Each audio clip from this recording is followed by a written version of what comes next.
Hello friends, स्वागत है आप सभी का एक नए लर्निंग वीडियो में। मैं हूं अमित पाठक और मैं एक फुल टाइम ट्रेडर हूं। इस चैनल के माध्यम से मैं अपनी नॉलेज आप लोगों के साथ शेयर करने वाला हूं। आप सभी इस चैनल के माध्यम से जुड़े रहें। आज का वीडियो काफ़ी नॉलेजेबल होने वाला है, इसलिए इस वीडियो को पूरा ज़रूर देखें, स्किप ना करें।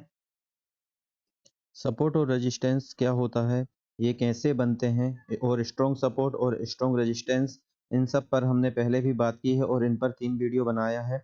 यदि आप स्टॉक मार्केट में नए हैं तो सबसे पहले आप उन वीडियो को ज़रूर देख लें ताकि इस वीडियो को समझने में आपको आसानी हो। वीडियो को स्टार्ट करते हैं। वीडियो को स्टार्ट करने से पहले थोड़ा-सा हम रफली समझ लेते हैं, इसके बाद फिर चार्ट पर भी हम इसको अच्छे से समझेंगे।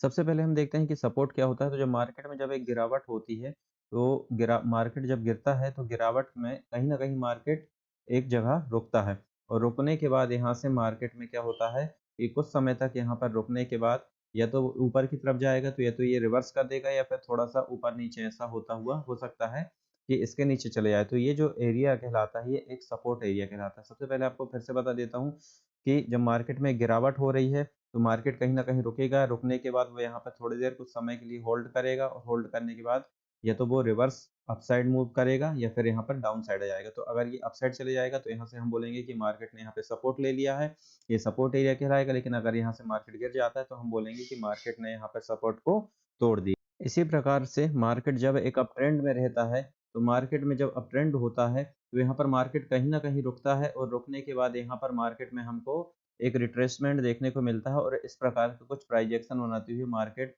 वापस से नीचे गिर सकता है।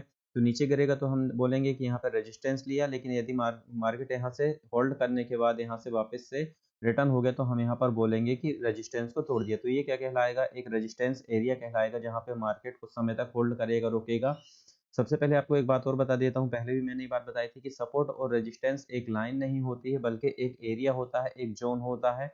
इस प्रकार से पूरा एक जोन हम उसे मार्क करके रखते हैं और इस पूरे जोन को हम सपोर्ट एवं रेजिस्टेंस कहते हैं। स्टॉक मार्केट में एक वाक्य बहुत फेमस है और ये लाइन है, ट्रेंड इज योर फ्रेंड।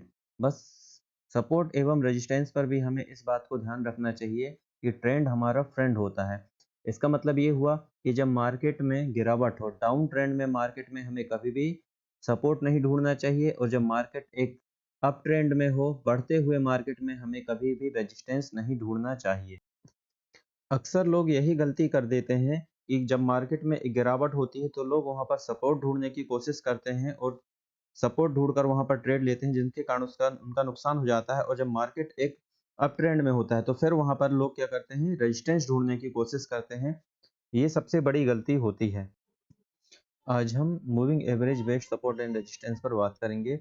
जब स्टॉक या मार्केट एक अप ट्रेंड में होता है तो 20 डे मूविंग एवरेज के पास अपने को सपोर्ट करने के लिए या फिर एवरेज करने के लिए आता है। यहाँ पर हम देख सकते हैं, मैंने बरुन एवरेज का चार्ट लगाया हुआ है। आप देख सकते हैं कि बरुन एवरेज काफ़ी समय से एक अप ट्रेंड में है। तो जैसे हमें मालूम है कि स्टॉक में एक अप ट्रेंड चल रहा है, तो जब भी ये अपने 20 डे मूविंग एवरेज के पास आएगा तो हम क्या करेंगे, यहाँ पर सपोर्ट को ढूंढेंगे और वहाँ पर अपनी कोई ट्रेड बनाने की कोशिश करेंगे। यहाँ पर आप देख सकते हैं कि ये moving average 20 day moving average support लेता हुआ लगातार चल रहा है। तो यहाँ पे हमें क्लियरली दिख रहा है कि यह मूविंग एवरेज से भी समझ में आ रहा है कि स्टॉक एक अप ट्रेंड में है। तो अप ट्रेंड में जैसे स्टॉक में यहाँ पर आप देख सकते हैं कि मार्केट में थोड़ी सी गिरावट होती है, फिर वापस से एक अच्छा हमको अपसाइड का मूवमेंट देखने को मिलता है। तो यहाँ पर आप देखिए कि इस तरीके की जब भी कंडीशन होगी कि यहाँ पर अप ट्रेंड के बाद मूविंग एवरेज के पास स्टॉक अपने आप को यहाँ पर एवरेज करने के लिए आ रहा है, तो यहाँ पे हमको रेजिस्टेंस नहीं ढूंढना है, हमको इससे रेजिस्टेंस मानकर सेलिंग की अपॉर्चुनिटी नहीं देखना है, बल्कि 20 डे मूविंग एवरेज के आसपास से यदि सपोर्ट लेके मार्केट में हमको वापस से एक अच्छा सपोर्ट लेके अप ट्रेंड में दिखता है तो हमें यहाँ पर एक बाय साइड का या अप साइड का मूव हमको देखना है और बाइंग अपॉर्चुनिटी यहाँ पे ढूंढना है। ठीक इसी प्रकार से आप यहाँ भी देख सकते हैं कि वापस से यहाँ पर एक अप ट्रेंड रहा, अप ट्रेंड के बाद वापस से यहाँ पे हमको एक थोड़ी सी गिरावट देखने को मिली और एक अच्छा हमको नेगेटिव प्राइस एक्शन देखने को यहाँ मिला। लेकिन आप वापस से देखें, यहाँ पर एक फिर से हमको 20 डे ब्रेकडाउन देखा, 20 डे मूविंग एवरेज का रिटेस्ट हुआ और रिटेस्ट के बाद वापस से एक अप ट्रेंड हमको वापस से देखने को मिला और यहाँ पर फिर से रिटेस्ट होके 20 डे मूविंग एवरेज से ही सपोर्ट लेकर स्टॉक में हमको एक अच्छी अपॉर्चुनिटी अपसाइड की देखने को मिली। तो कहने का मतलब ये है कि मार्केट जब अब ट्रेंड में होगा तो वहाँ हमको क्या, सपोर्ट देखना है और सपोर्ट देखकर वहाँ पे बाइंग की पोजीशन लेनी है, ना कि हमें अप ट्रेंड में रेजिस्टेंस देखकर वहां पर सेलिंग की अपॉर्चुनिटी देखना है। इसी प्रकार से हम आगे भी देख सकते हैं कि 20 डे मूविंग एवरेज को आप देखिए कि यहाँ से बहुत अच्छे से सपोर्ट लेता हुआ स्टॉक में हमको लगातार आगे बढ़ता हुआ दिख रहा है। इसी प्रकार से 50 डे मूविंग एवरेज और 100 डे और 200 डे मूविंग एवरेज का भी सपोर्ट लेता हुआ स्टॉक आगे की ओर ऊपर की ओर जाता है। यहाँ मैंने डिवी स्लैब का चार्ट लगाया हुआ, आप देख सकते हैं कि यहाँ पर ये जो ब्लू लाइन दिख रही है ये 20 डे मूविंग एवरेज है और ये जो रेड लाइन है ये 50 डे मूविंग एवरेज है। यहाँ पे हम चार्ट को थोड़ा सा पीछे ले चलते हैं, यहाँ पर हमें देखने को मिलेगा कि एक अच्छा डाउन ट्रेंड डिवी स्लैब में चल रहा था। और मूविंग एवरेज के लिए पहले भी आपको मैंने बताया था कि मैं सिंपल मूविंग एवरेज का यूज़ करता हूँ। यहाँ पर आप देखिए कि एक अच्छा अप ट्रेंड चल रहा था, अप ट्रेंड के बाद यहाँ पर जब मार्केट अप ट्रेंड में होगा तो हायर हाई में चलेगा और जब मार्केट डाउन ट्रेंड में आएगा तो लोअर हाई या लोअर लो के फॉर्मेशन में स्टॉक में हमको मूवमेंट देखने को मिलती है। तो यहाँ पर हम देख सकते हैं कि यहाँ पर ये देखिए कुछ इस प्रकार से लोअर लो बनाता हुआ स्टॉक चल रहा था। जब ये लोअर लो की फॉर्मेशन चालू हो गई तो यहाँ पर आप देखेंगे कि ये देखिए ये 50 डे मूविंग एवरेज से यहाँ पे रेजिस्टेंस लेके फिर नीचे आया। वापस से यहाँ पे देखिए आप ये इस एरिया में 50 डेज मूविंग एवरेज से रेजिस्टेंस मिला, फिर रेजिस्टेंस मिला 50। तो जब यहाँ पर हमको दिखाई दे रहा है कि यहाँ पर डाउन ट्रेंड चल रहा है, लोअर लो के फॉर्मेशन हो रहे हैं, तो यहाँ पे फिर हमको सपोर्ट नहीं देखना है। हमें ये नहीं देखना है कि एक सपोर्ट ही ब्रेक हो गया, ये सपोर्ट तक तो चलो वैलिड था कि ये इंपॉर्टेंट सपोर्ट है, यहाँ पर हम सपोर्ट देख सकते थे।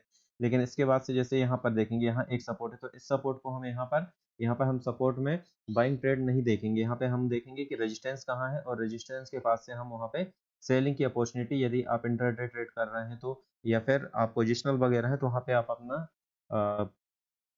स्टॉक को सेल कर सकते हैं, अपनी पोजीशन काट सकते हैं। यहाँ पर वापस से देख सकते हैं, यहाँ हमको फिर से एक बार 50 डे मूविंग एवरेज में रेजिस्टेंस देखने को मिला और एक हमको गिरावट देखने को मिली। यहाँ पे 50 डे मूविंग एवरेज का यहाँ देखिए आप ब्रेकआउट हुआ, यहाँ पे फिर रिटेस्ट किया, फिर थोड़ा सा गया, लेकिन यहाँ पे फिर रिटेस्ट करके यहाँ वापस से हमको ब्रेकडाउन देखने को मिला। तो वीडियो बहुत लंबा हो जाएगा, इसलिए प्राइस एक्शन पर हम नेक्स्ट वीडियो पे बात करेंगे, प्राइस एक्शन बेस पर। अभी हम केवल मूविंग एवरेज पर बात करेंगे। तो ये आज का वीडियो था, यदि आपको अच्छा लगा हो तो लाइक शेयर एंड सब्सक्राइब अवश्य करें। आज के लिए इतना ही, धन्यवाद।